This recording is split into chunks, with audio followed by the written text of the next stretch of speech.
Succès Masra a été nommé Premier ministre du Tchad lundi par le président de transition tchadien Mahamat Idriss Déby Itno. Le chef du parti Les Transformateurs, l'un des principaux groupes politiques d'opposition, avait exhorté ses partisans à voter oui lors du référendum sur la nouvelle constitution tchadienne, qui a été promulguée vendredi. Le président de transition tchadien Mahamat Idriss Déby Itno a nommé lundi 1er janvier comme Premier ministre Succès Masra, l'un de ses principaux opposants de retour d'exil en novembre après un accord de réconciliation. Le docteur Succès Masra est nommé Premier ministre, chef du gouvernement de transition, a annoncé sur la chaîne de télévision d'État le secrétaire général à la présidence de la République, Mahama Ama Alabo.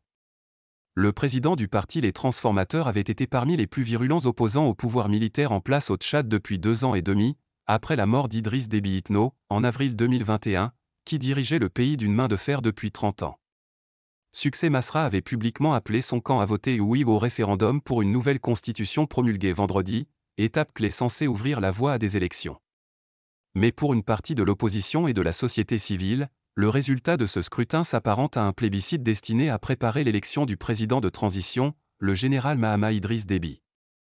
Accord de réconciliation.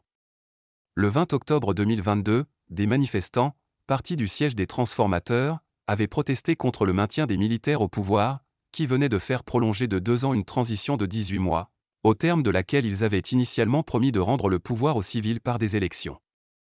Une cinquantaine de personnes avaient été tuées ce jour-là selon les autorités, entre 100 et 300 selon l'opposition et des ONG locales et internationales. Comme plusieurs autres leaders de l'opposition, Succès Masra avait été contraint de s'exiler quelques jours après et n'avait pu revenir dans le pays le 3 novembre qu'à la suite d'un accord de réconciliation signé à Kinshasa le 31 octobre. Le gouvernement s'engageait à garantir le libre exercice de ses activités politiques à Succès Masra qui lui disait vouloir continuer le dialogue en vue d'une solution politique pacifique. Plusieurs partis de l'opposition avaient pris leur distance avec Succès Masra, exprimant également leur désaccord sur l'amnistie générale prononcée pour tous les Tchadiens, civils et militaires impliqués dans les événements du Jeudi noir. Avec AFP.